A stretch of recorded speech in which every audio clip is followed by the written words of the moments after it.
Hello, guys. This is Sultan, and today we will look into the next feature of the Indian Constitution, that is fundamental duties. अब तक हम लोगों ने काफ़ी सारे features देखे हैं फंडामेंटल, जैसे कि फंडामेंटल राइट्स हो गए, उसके बाद फिर पार्लियामेंट्री सिस्टम हो गया, एक्सेट्रा एक्सेट्रा. तो इस तरह से हम एक एक एस्पेक्ट कवर करते आ रहे हैं पॉलिटिकल, और इस वीडियो के जरिए हम फंडामेंटल ड्यूटीज के बारे में जानेंगे. So let's begin.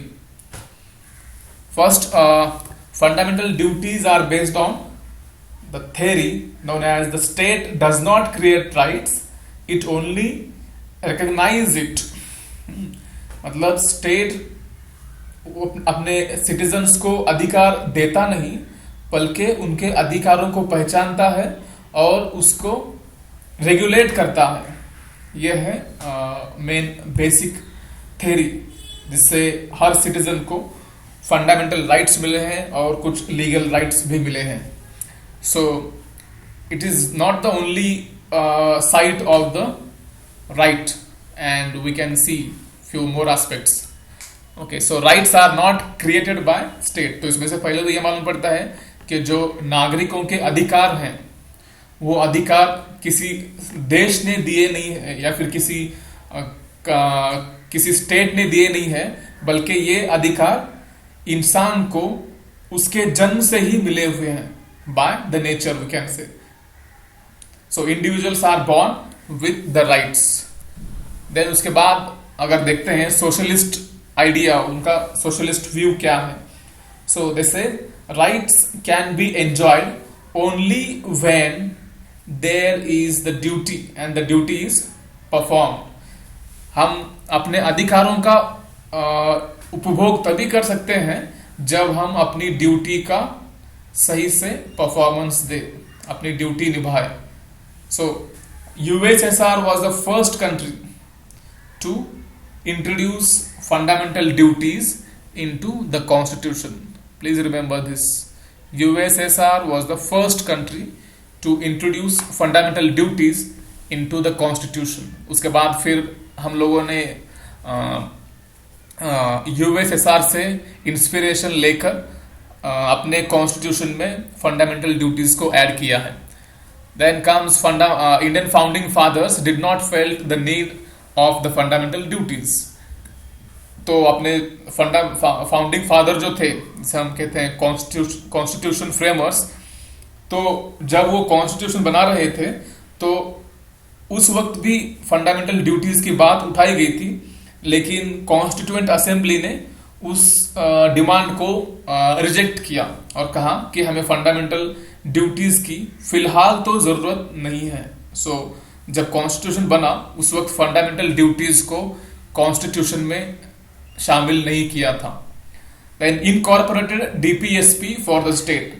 जबकि हम लोगों ने नागरिकों के ड्यूटीज को कॉन्स्टिट्यूशन में ऐड तो नहीं किया, लेकिन उसके साथ हम लोगों ने डीपीएसपी, जो कि स्टेट की एक रिस्पॉन्सिबिलिटी, एक डायरेक्शन है, वो हम लोगों ने कॉन्स्टिट्यूशन में ऐड कर दिया और कहा कि जब भी सही टाइम आएगा, सही वक्त आएगा, उस वक्त स्टेट इन डीपीएसपीज को कानून में तब्दील कर सकता है. Then comes public participation in governance strengthens the democracy. ये कहा जाता है कि लोगों का गवर्नेंस के अंदर शामिल होना डेमोक्रेसी को बढ़ावा देता है या फिर डेमोक्रेसी को मजबूत करता है. इसी प्रिंसिपल के साथ हम लोगों ने फंडामेंटल ड्यूटीज को शामिल किया है. तो फंडामेंटल ड्यूटीज जब शामिल करना था तो सवाल ये था कि फंडामेंटल ड्यूटीज शामिल तो करेंगे, लेकिन कौन से ड्यूटीज होंगे. तो इसके लिए उस वक्त 1976 में सोरेन सिंह कमेटी एस्टेब्लिश की गई और उनका काम था कि वो कुछ ड्यूटीज का रिकमेंडेशन करे जिससे कि पार्लियामेंट उन ड्यूटीज को कॉन्स्टिट्यूशन में शामिल करे.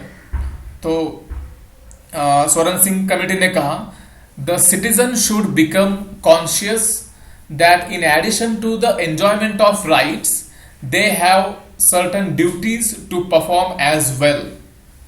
So इन्होंने कहा कि जब कोई इंसान अपने अधिकारों का उपभोग ले रहा है, तो उस वक्त उस इंसान को इस बात की जानकारी हो, इस बात का कॉन्शियसनेस हो कि उसके सिर्फ कुछ अधिकार नहीं है, बल्कि कुछ ड्यूटीज भी है, कुछ रिस्पॉन्सिबिलिटीज भी है जो कि उस इंसान को निभाना है।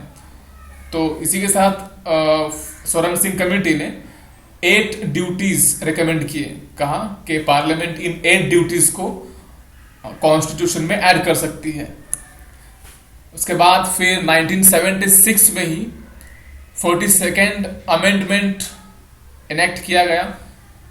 42nd अमेंडमेंट के तहत 10 फंडामेंटल ड्यूटीज ऐड की गई। First of all 10 duties were added, और उसको ऐड करने के लिए कॉन्स्टिट्यूशन में एक नया पार्ट शामिल करना पड़ा, जिसे हम पार्ट 4 कहते हैं। और इसी पार्ट 4 में आर्टिकल 51A, इसमें सारे के सारे फंडामेंटल ड्यूटीज मौजूद हैं। So this becomes the constitutional. Then one more added by 86th amendment. 86th amendment के तहत 2002 में हमने और एक फंडामेंटल ड्यूटी शामिल की। तो हम आगे देखेंगे कि कौन सी ड्यूटी थी। So this was about it, and this is the list of fundamental duties जो कि हम देख सकते हैं। फर्स्ट ऑफ ऑल उसमें 10 फंडामेंटल राइट्स थे, लेकिन 2002 में एक ड्यूटी ऐड की गई थी। सो अगर आप चाहें तो इस लिस्ट को देख सकते हैं, and it is available anywhere on the internet. जो मैं 11th राइट की बात कर रहा, 11th ड्यूटी की बात कर रहा था, so this is the 11th duty जो कि 2002 में ऐड की गई है। वो to provide opportunities for education by the parent, the guardian to his child, और a ward between the age of 6 to 14 years as the case may be। तो ये लास्ट ड्यूटी थी जो कि फंडामेंटल ड्यूटीज में ऐड किए गए, जिसमें कहा जा रहा है ये 6 to 14 साल के उम्र वाले जितने भी बच्चे होंगे उनको एजुकेशन प्रोवाइड करना ये गवर्नमेंट की जिम्मेदारी तो है ही, उसके साथ उनके जो भी केयर टेकर होंगे, उन बच्चों के जो केयर टेकर होंगे, जो पेरेंट्स होंगे, उनकी भी ये रिस्पॉन्सिबिलिटी बनती है कि वो अपने बच्चों को स्कूल भेजे। सो this is a list, and thank you for watching video, and for more videos you can subscribe to Simple Concept. Click on the below subscribe button and you may watch few more videos in future, and you can go to www.studyland.in for watching more videos, more blogs, articles, etc. And thank you for watching this video.